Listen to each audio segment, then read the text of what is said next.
come down to this, hasn't it? Guys, I have had such a great time looking through one of the most fun, consistent, and amazing movie trilogies of all time in the build-up to Dial of Destiny, but I knew that we were going to have to come to this eventually. Indiana Jones and the Kingdom of the Crystal Skull is the long-awaited sequel of The Last Crusade, released in theaters in 2008, and it holds the distinction of being the only Indiana Jones movie I've seen on the big screen. Okay, so this movie is set in 1957, pitting Indiana Jones, once again played by Harrison Ford, against Soviet KGB agents led by Dr. Spalko, who's played by Cate Blanchett. They're searching for this telepathic crystal skull located in Peru to, I guess, have other people, innocent people, do their bidding in order to start like World War III or something, I don't know. And along the way, Indy is aided by his former lover Marion, played once again by Karen Allen. So good to see her in this movie. Along with their son Mutt Williams, who's played by Shia LaBeouf, in a role that has gotten him in a lot of trouble. A lot of people have said shit about Shia LaBeouf in this movie, and Shia LaBeouf himself has said stuff about this that did not make Harrison Ford or Steven Spielberg very happy. But let's just say that this movie is one of probably the most polarizing movies of all time. I know that this movie has its fans, and you know what?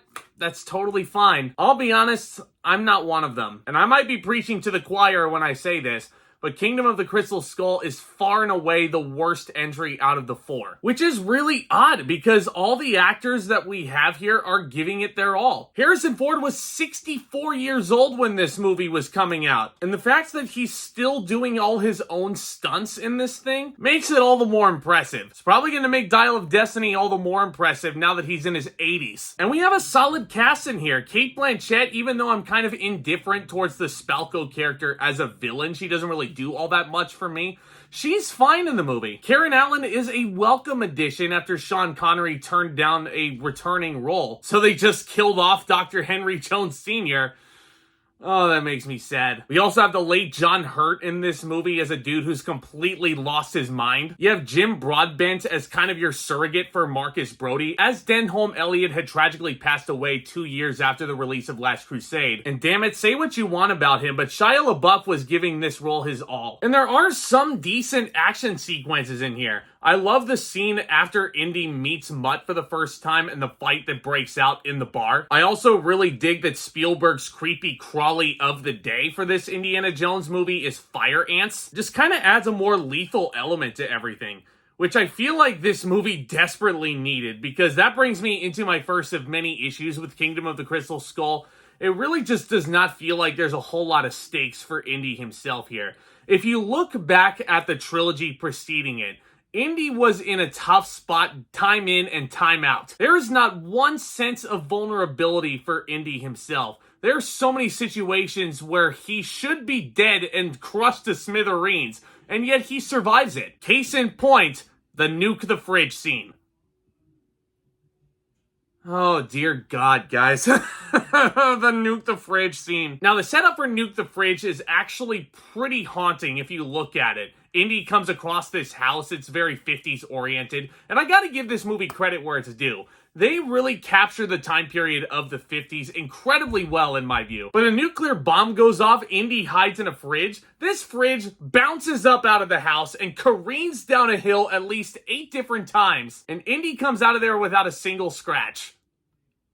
Fantastic. Also, lest we forget, speaking of creepy crawlies, Harrison Ford comes across a freaking gopher. Why do we need a gopher? This isn't Caddyshack. Like, I should have known I was in trouble very early on from the opening frame with the Paramount logo fading out into a gopher hill. And you have all these cutesy CGI gophers peeking out. The writing was on the wall right there, guys, and we just didn't notice it. Now, you might be noticing a trend here. Kingdom of the Crystal Skull is a very ambitious movie, all things considered. You do have the usual solid score from John Williams and good performances from your actors throughout the cast, but there's just way too many head-scratching things about the screenplay by David Koepp. You know, one half of the screenwriting team for Jurassic Park. That David Koepp. And it should be very telling that this script was being developed over years and years and years, at least a decade. There was a draft actually penned by Frank Darabont, writer and director of The Shawshank Redemption. and that was turned away. Granted, I think Spielberg himself likes that script, but George Lucas, on the other hand, wasn't a fan of it. David Koepp and all the Gophers, on the other hand, and Indiana Jones not dying throughout the movie, and Mutt turning into freaking Tarzan. Ay. Like, how did a lot of these make it into the final cut? Of course, I am talking about the scene where Mutt is having this sword fight with Spalko and he manages to swing from the vines like Tarzan. Which brings me to my next point about why Kingdom of the Crystal Skull just doesn't work. It just looks so incredibly fake, which is crazy because Spielberg's cinematographer studied and analyzed the cinematography of the original trilogy. He was studying the great Douglas Slocum and what he did to make the indie movies look as good as they did. And you know what made those indie movies look good?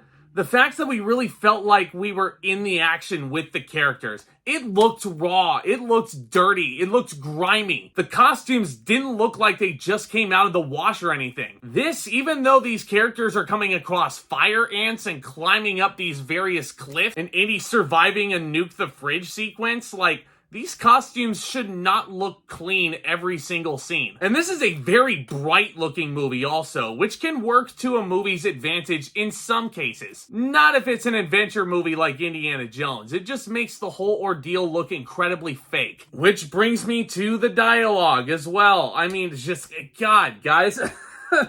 Like, this dialogue just comes across so incredibly fake and too overly specific in a lot of cases. But most of all, completely uninspired humor. You're a teacher?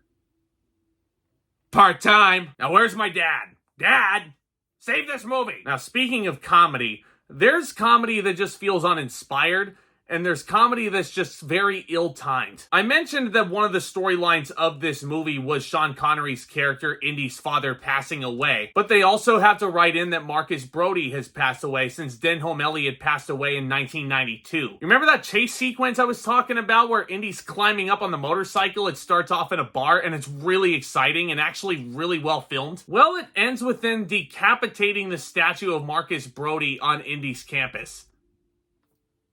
Why would you do that? It just comes off very disrespectful in a lot of cases, especially since Denholm Elliott had passed away over a decade prior. Now, there's the uninspired comedy, there's the disrespectful comedy, and then there's the annoying comedy.